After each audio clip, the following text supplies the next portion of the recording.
한 여자가 음성을 높여 이르되 당신을 뵌 태와 당신을 먹인 젖이 복이 있나이다 하니, 예수께서 이르시되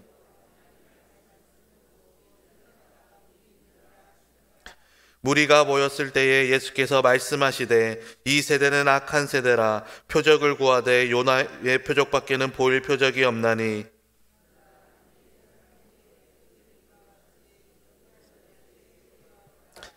심판 때에 남방 여왕이 일어나 이 세대 사람을 정죄하리니, 이는 그가 솔로몬의 지혜로운 말을 들으려고 땅끝에서 왔음이거니와 솔로몬보다 더 큰 이가 여기 있으며, 심판 때에 니느웨 사람들이 일어나 이 세대 사람을 정죄하리니 이는 그들이 요나의 전도를 듣고 회개하였음이거니와 요나보다 더 큰 이가 여기 있느니라. 누구든지 등불을 켜서 속에나 말 아래 두지 아니하고 등경 위에 두나니, 이는 들어가는 자로 그 빛을 보게 하려 함이라. 내 몸의 등불은 눈이라. 내 눈이 성하면 온 몸이 밝을 것이요 만일 나쁘면 내 몸도 어두우리라. 그러므로 내 속에 있는 빛이 어둡지 아니한가 보라. 함께 읽겠습니다. 내 온몸이 밝아 조금 더 어두운 데가 없으면 등불의 빛이 너를 비출 때와 같이 온전히 밝으리라 하시니라. 아멘. 오늘은 계속해서 누가복음 11장의 말씀을 살펴보고 있습니다. 오늘 우리가 함께 읽은 누가복음 11장 27절에서 36절까지의 말씀은 짧게 총 3가지의 사건에 대해서 기록하고 있습니다. 첫 번째는 27절과 28절에 하나님께서 진짜 복된 사람은 어떤 사람인지를 무리들에게 가르쳐주고 계시고, 또 29절에서 32절까지는 표적을 구하는 세대에게 예수님께서 권면하며 또 책망하는 말씀을 기록하고 있습니다. 그리고 마지막 33절에서 36절 말씀에는 눈은 몸의 등불이다라는 비유를 가지고 무리들에게 가르침을 주고 있는 내용을 기록하고 있습니다. 오늘 본문은 27절은 이 말씀을 하실 때라고 시작하고 있습니다. 이 말씀을 하실 때가 언제이냐면, 어제 우리가 함께 살펴보았던 것처럼 어제 본문에 예수님께서 말 못하는 귀신을 쫓아냄으로 인하여서 말 못하던 자가 말을 하게 되는 귀한 사건이 있었습니다. 그리고 이 사건을 본 사람들이 예수님을 향하여서 예수님의 권세가 귀신의 왕 바알세불로 힘입은 것 아니냐, 또 어떤 무리들은 예수님을 향하여서 하늘로부터 오는 표적을 우리에게 보여주십시오라고 이야기하며, 어떤 무리들은 예수님을 비방하기도 하고 또 어떤 무리들은 예수님을 시험하기도 하는 그러한 사건들이 있었습니다. 그 무리들을 향하여서 예수님께서는 나라가 분쟁하는 것은 옳지 않음을 말씀하시며, 또 예수님의 이 권능은 귀신의 왕 바알세불로부터 온 것이 아니라 하나님의 손으로 하신 하나님의 일이다라는 것을 분명하게 가르쳐 주신 사건이 바로 어제 우리가 함께 읽은 사건입니다. 모든 무리들이 예수님께 나아오지만 또 그 무리들 중에서 예수님을 비방하는 무리들도 있었고 또 예수님을 시험하는 무리들도 있었지만, 모든 무리들이 다 예수님을 시험하는 무리는 아니었습니다. 그 중에 어느 한 여인이 주님 앞에 나와 이렇게 이야기합니다. 당신을 뵌 태와 당신을 먹인 젖이 복이 있습니다 라고 이야기합니다. 이 당시에 의미하는 태와 젖은 육신의 어머니를 비유하는 표현입니다. 그래서 이 말은 어떤 말이냐면, 복된 당신을 뵌 당신의 육신의 어머니 마리아, 그는 복됩니다 라는 믿음의 고백을 지금 예수님 앞에 나와서 하고 있는 것입니다. 그러나 이 여인의 고백은 마리아를 높이기 위한 고백이 아니라 지금 눈앞에 계신 예수 그리스도, 눈앞에서 수많은 이적을 보여주시고 당장 오늘 내 눈앞에서 귀신을 쫓아내는 기적을 보여주신 예수님을 복되다라고 고백하는 믿음의 고백이라고 할 수 있습니다. 그러나 예수님께서는 이 말씀을 들으시며 진짜 복된 사람은 어떤 사람인지를 무리에게 가르쳐 주고 계십니다. 오늘 본문 28절 말씀을 함께 읽어보도록 하겠습니다.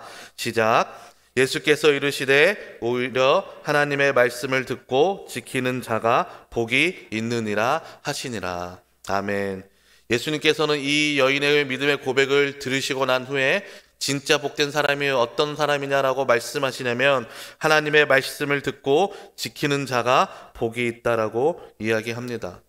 예수님께서 말씀하신 진짜 복은 하나님의 말씀을 듣고 그 말씀을 깨달을 수 있는 사람, 하나님의 말씀을 듣고 그 깨달아진 말씀으로 인하여서 또 그 말씀이 나를 움직이게 하여서 내가 말씀대로 살겠습니다라고 결단할 수 있는 사람, 예수님께서 말씀하신 진짜 복은 이 결단한 말씀이 우리의 삶 가운데에 그대로 나의 행동을 통하여 나의 삶을 통하여서 우리가 그런 삶을 살아갈 수 있다면 예수님께서 말씀하신 진짜 복을 누리는 사람이라는 것을 우리는 기억해야 합니다. 예수님께서 우리에게 늘 말씀하실 때에 예수님께서 주신 복은 하나님의 말씀과 연관지어서 우리에게 가르쳐 주십니다. 예수님께서 수많은 이적을 보여주셨지만 그럼에도 불구하고 그 이적에 믿음이 달려있는 것이 아니라 언제나 우리에게 말씀하시는 것은 하나님의 말씀을 어떻게 붙드느냐, 하나님의 말씀을 듣고 어떻게 순종하느냐, 하나님의 말씀을 어떻게 나의 삶을 통하여 그 말씀을 드러내느냐를 말씀해주고 계신다라는 것입니다. 그리고 이는 지금 우리가 살아가는 이 시대에도 동일한 믿음의 원리입니다. 우리나라에도 수많은 하나님의 말씀들이 선포되어집니다. 그런데 어떤 사람들은 하나님의 말씀을 듣고 하나님을 비방하는 사람도 있지만 또 하나님을 시험하는 사람도 있지만 오늘 본문 27절에 나와 있는 것처럼 예수님을 향한 믿음을 고백을 드리는 사람도 분명히 있습니다. 그리고 예수님께서는 지금도 동일하게 하나님의 말씀을 듣고 지키는 자가 복이 있다라고 우리에게 말씀해 주고 계십니다. 29절에서 32절의 말씀을 보면 표적을 구하는 세대를 향하여서 예수님께서 말씀하시는 사건을 기록하고 있습니다. 무리가 모였을 때 예수님께서 이렇게 말씀하십니다. 이 세대는 악한 세대라 표적을 구하되 요나의 표적밖에는 보일 표적이 없다라고 말씀하십니다. 다시 예수님 앞에 나와서 표적을 구하는 이 무리 앞에서 예수님께서 이 세대를 무엇이라고 지칭하시냐면 악한 세대라고 지칭하십니다. 왜냐하면 예수님께서 지금까지 이미 많은 기적과 이적을 보여주셨습니다. 그리고 그 무리들은 예수님을 따라다니면서 직접 자기의 눈으로 또 자기의 귀로 예수님께서 행하신 일을 본 사람들입니다. 그런데 그러한 무리가 또 다시 예수님께 나와서 표적을 구합니다. 이게 무슨 말이냐면 예수님께서 지금까지 보여주신 표적과 이적을 그들이 여전히 믿지 않는다라는 것이고, 예수님께서 수많은 표적과 이적을 보여주신 이유는 이 표적과 이적을 통하여서 예수님께서 메시아이심을 너희가 알아야 한다라고 보여주신 것인데 그들은 여전히 예수님을 메시아로 믿지 않습니다. 그래서 예수님께서는 이 세대를 향하여서 악한 세대라고 지칭하십니다. 이 악한 세대라는 표현은 우리가 신명기에 또 이스라엘 백성들의 향하여서 책망하실 때에 하나님께서 말씀하신 표현인데요. 어떤 사건이냐면 이제 가나안 땅을 들어가게 앞두고 이스라엘 백성들이 12명의 정탐꾼을 파송합니다. 그리고 그들이 돌아오고 나서 여호수아와 갈렙의 보고가 아닌 10명의 정탐꾼의 이야기를 듣고 우리는 그들이 보기에 메뚜기와 같다라는 그들의 정탐의 결과를 듣고 하나님을 원망하기 시작하고 하나님 앞에 불순종하기 시작합니다. 하나님께서 그 불순종의 세대를 보면서 악한 세대라고 지칭하신 것입니다. 악한 세대는 하나님의 말씀을 들어도 순종하지 않는 세대임을 우리는 기억해야 합니다. 우리가 아무리 하나님의 말씀을 많이 듣는다 하더라도, 아무리 나의 삶 속에 하나님의 말씀을 가까이 한다고 하더라도 우리가 그 말씀에 순종하지 않는다면, 우리가 그 말씀을 붙들지 않는다면 우리의 안에서도 여전히 악한 세대와 같은 모습이 있을 수 있음을 우리는 반드시 기억해야 하고, 또 우리가 그런 악한 세대의 모습으로 보이지 아니하도록 우리는 늘 하나님 앞에 나와서 예수님 앞에 나와서 말씀을 붙들 수 있기를 간구해야 합니다. 그래서 예수님께서는 이 악한 세대를 향하여서 너희에게 보여줄 것은 이제 요나의 표적밖에 없다라고 말씀하십니다. 오늘 본문 29절과 30절의 말씀을 함께 읽어보도록 하겠습니다. 시작. 무리가 모였을 때에 예수께서 말씀하시되 이 세대는 악한 세대라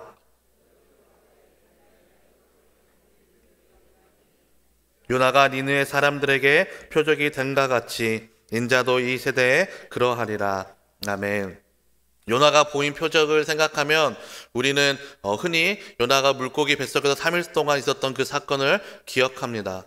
그러나 이것은 요나가 스스로 행한 어떤 기적이나 표적이 아닙니다.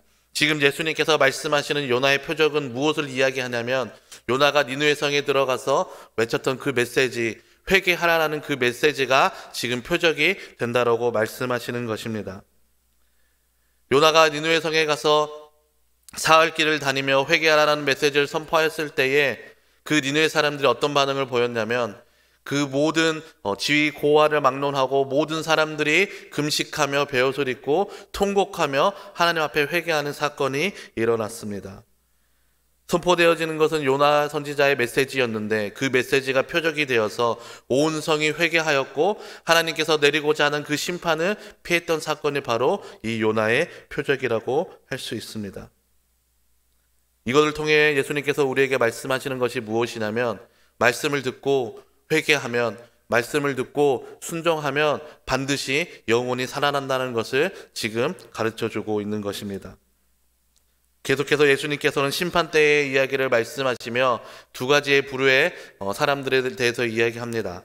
31절에 보면 남방 여인에 대해서 말씀하시는데 남방 여인이 일어나 이 세대 사람을 정죄하리니 이는 그가 솔로몬의 지혜로운 말을 들으려고 땅끝에서 왔음이거니와 솔로몬보다 더 큰 이가 여기 있다라고 말씀하십니다. 이 남방의 여인은 열왕기상 10장에 나오는 스바의 여왕을 지칭합니다. 이 스바의 여왕은 솔로몬이 지혜롭다라는 이야기를 듣고 그 솔로몬의 지혜를 시험하기 위해서 먼 곳에서 와서 솔로몬과 대면하고 이야기를 한 여왕입니다. 그리고 정말로 들었던 것보다 더 지혜로운 솔로몬의 모습을 보면서 솔로몬을 칭찬하기도 하지만 결국은 그 지혜를 주신 하나님을 높인 사람이 바로 이 남방의 여왕입니다. 또 32절의 말씀은 다시 한번 니느웨 사람들에 대해서 이야기하시며 니느웨 사람들이 일어나 이 세대 사람들을 정죄할 거라고 말씀하십니다. 왜냐하면 그들이 요나의 전도, 요나의 표적, 요나의 메시지를 듣고 회개하였기 때문이라고 분명하게 말씀하십니다. 악한 세대에는 하나님의 말씀을 들어도 순종하지 않지만 남방의 여왕처럼 니느웨의 사람들처럼 이 두 부류는 모두 다 이방인이었지만 그럼에도 불구하고 하나님의 말씀을 들었을 때에 그들이 온전히 하나님의 말씀에 회개하고 그 말씀으로 인하여서 그들이 살아나는 이 사건들을 기억하며 솔로몬보다 더 큰 이가 지금 너희 눈앞에 있고 요나보다 더 큰 이가 지금 너희의 눈앞에 있지만 너희는 여전히 예수 그리스도를 메시아로 고백하지 않고 믿지 않는구나라는 그들의 불순종을 예수님께서 지금 책망하고 계시는 것입니다. 다시 한번 예수님께서는 이 모든 이야기를 통하여서 진짜 복된 사람은 하나님의 말씀을 듣고 깨닫는 사람, 또 하나님의 말씀을 듣고 깨닫고 그 말씀대로 살아가는 사람이라는 것을 분명하게 우리에게 가르쳐 주십니다. 마지막으로 33절에서 36절 말씀은 등불에 대한 이야기를 하시면서 우리의 눈이 등불과 같다라는 가르침을 우리에게 주십니다. 33절의 말씀을 보면 누구든지 등불을 켜서 움속에나 말 아래 두지 아니하고 등경 위에 두나니 이는 들어가는 자로 그 빛을 보게 하려 하심이다라고 말씀합니다. 여기서 움은 숨겨진 것을 의미하고 말은 바구니와 같은 것을 이야기합니다. 그래서 우리가 등불을 켜는 이유는 숨겨진 곳에 그 빛을 숨겨두려고 하거나 바구니 아래 그 빛을 둠으로써 빛을 막고자 함이 아니라 등경 위에 둠으로 그 빛을 통하여서 집에 들어오는 사람이 밝음을 경험할 수 있게 하기 위해서 우리가 등불을 켭니다.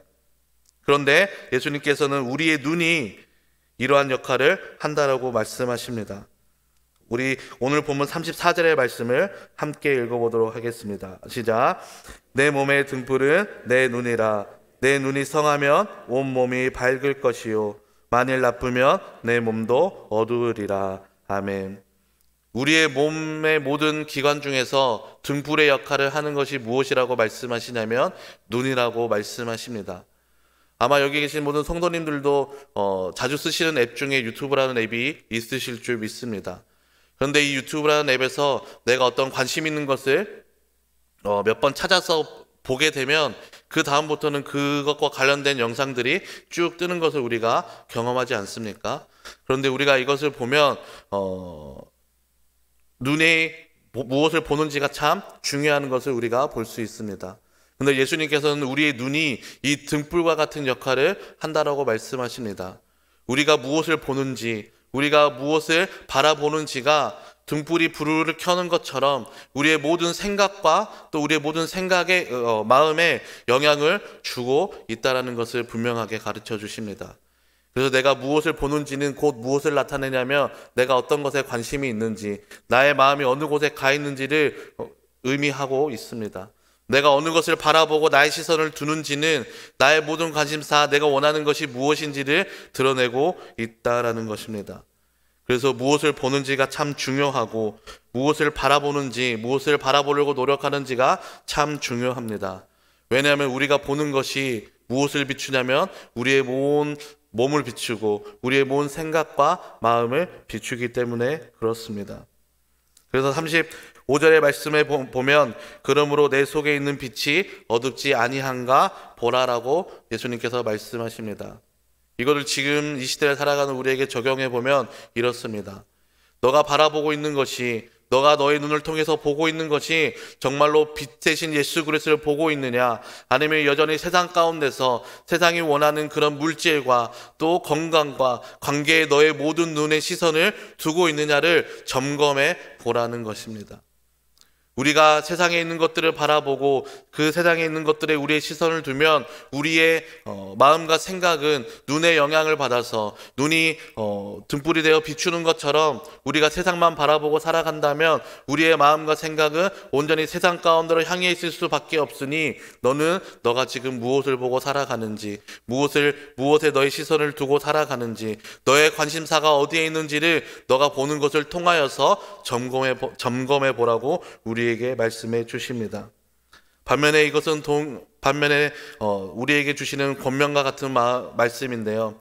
그렇기 때문에 너희는 세상을 바라보는 것이 아니라 빛 대신 예수 그리스도, 우리의 삶을 인도하시는 그 말씀을 바라보면서 자라가야 한다는 것을 가르쳐 주십니다. 왜냐하면 우리가 살아가는 데에 물질은 반드시 필요하고 건강도 반드시 필요하고 좋은 관계들은 반드시 필요하기 때문에 그렇습니다. 우리가 이것을 포기하면서 살아갈 수는 없습니다. 그런데 예수님께서 그럼에도 불구하고 너가 무엇을 보고 살아가는지 점검해 보라고 말씀하시는 이유는 우리가 온전히 예수 그리스도를 바라보았을 때에, 우리의 시선을 온전히 말씀 가운데 두었을 때에 예수님께서 우리에게 주신 복이 있기 때문에 그렇습니다. 오늘 본문 36절의 말씀을 함께 읽어보도록 하겠습니다. 시작. 내 온 몸이 밝아 조금 더 어두운 데가 없으면 밝으리라 하시니라. 아멘. 저는 이 말씀을 묵상하면서 이 말씀을 축복의 말씀으로 묵상하였습니다. 어떻게 묵상했냐면 내가 정말 빛 대신 예수 그리스도에 나의 모든 시선을 두고 그 말씀에 나의 모든 시선을 두고 내가 살아간다면 나의 눈을 통하여서 예수님께서 나의 온 몸을 비추어 주실 것이고 나의 온 마음과 생각을 주님께서 비추어 주셔서 내가 구하지 않아도 나에게 필요한 것을 아시는 주님께서 내 몸을 비추시는 것처럼 나의 삶 가운데에 그러한 빛을 비추어 주실 거라는 축복의 말씀으로 저는 묵상하였습니다. 그래서 우리에게 가장 중요한 것은 우리가 무엇을 보고 살아가는지, 우리가 어떤 것에 시선을 두고 살아가는지가 참 중요한데, 오늘 세 가지의 사건을 통해서 우리에게 예수님께서 말씀하시는 것은 하나님의 말씀에 우리가 우리의 시선을 둔다면, 그 말씀을 본다면, 하나님의 말씀을 지키고 또 하나님의 말씀을 통하여서 진짜 복을 받는 사람이 너희가 될 것이라는 말씀을 우리에게 주십니다. 하나님의 말씀을 보고 깨닫는 자, 그 사람이 진짜 복된 사람입니다. 그래서 오늘 하루를 또 각자의 삶의 자리에서 살아내실 우리 초청의 모든 성도님들, 오늘 하루 우리가 다시 한번 우리의 시선을 하나님의 말씀에 두고 또 온전히 예수 그리스도에게 고정함으로 인하여서 우리에게 주시는 그 진짜 복을 누리시며 살아가시는 초청의 모든 성도님들이 되시기를 주님의 이름으로 축복합니다. 함께 기도하겠습니다.